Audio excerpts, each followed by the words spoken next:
Hello, and welcome to another official Tribal Wars video tutorial.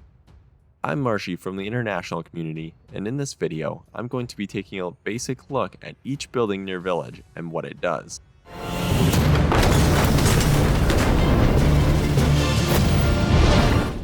When you first start a world, you will notice you have a few buildings already constructed. I will cover these buildings first, and then we will be looking at each building in the order that you typically will want to build them in your village. The first building is going to be the most important as you are entering your new village, the headquarters. If you click into your village headquarters, you can see this is where you'll be upgrading all of your buildings. The higher the headquarters level, the less time it will take for a building to build. Also, if you scroll down under all of the buildings and the levels, you can see that at the bottom left, you can actually change the name of your village.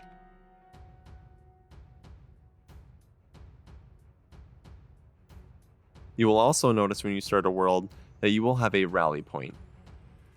The rally point allows you to create commands for your troops as well as run simulations for battles.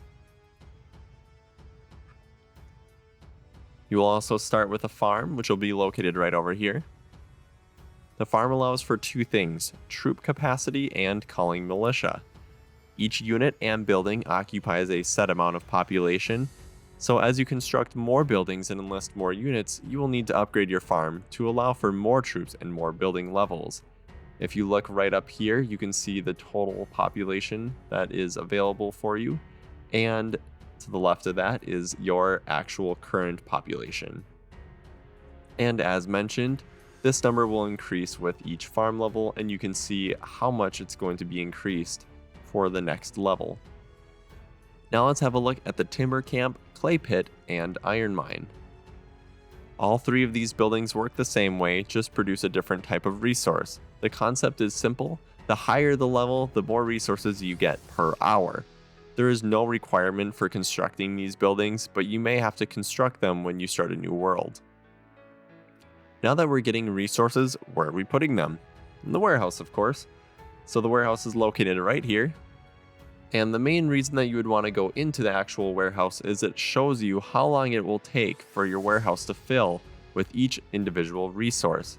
As you can see here for the clay, we have about 58 minutes before the warehouse is full. And it's important to actually use the resources before they fill up, otherwise any amount of resources produced after the warehouse fills up will actually be lost.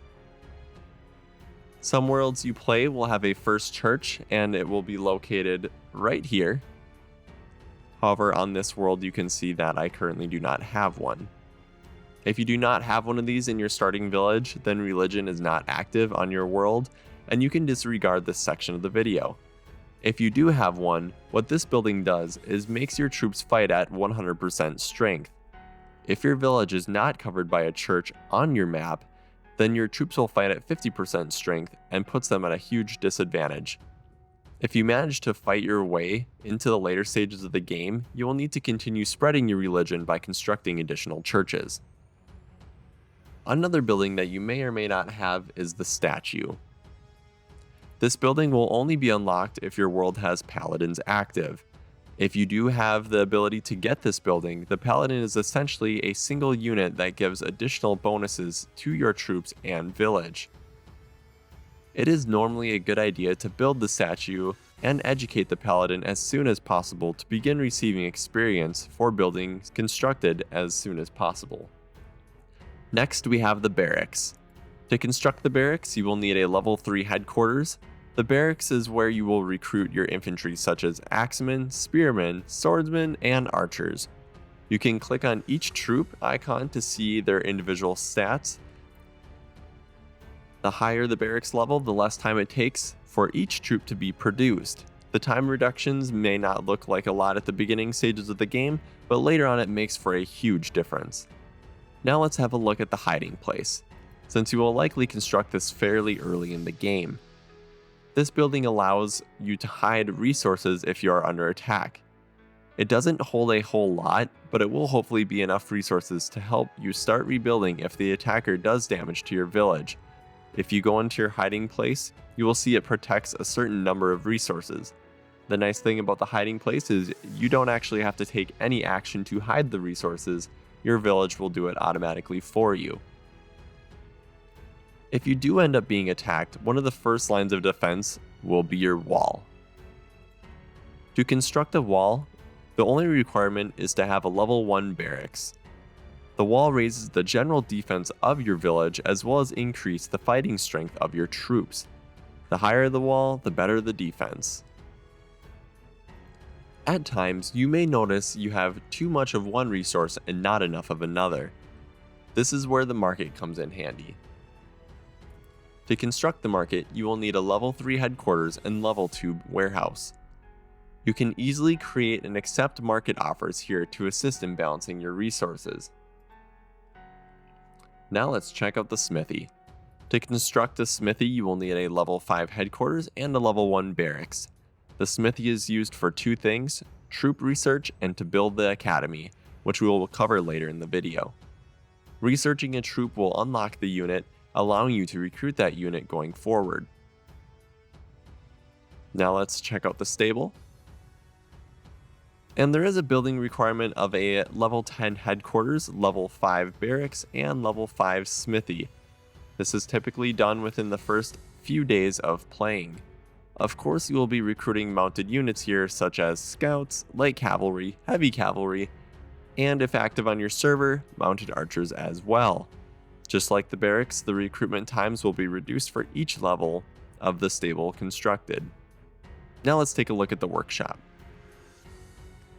To construct the workshop, you will need a level 10 headquarters and smithy.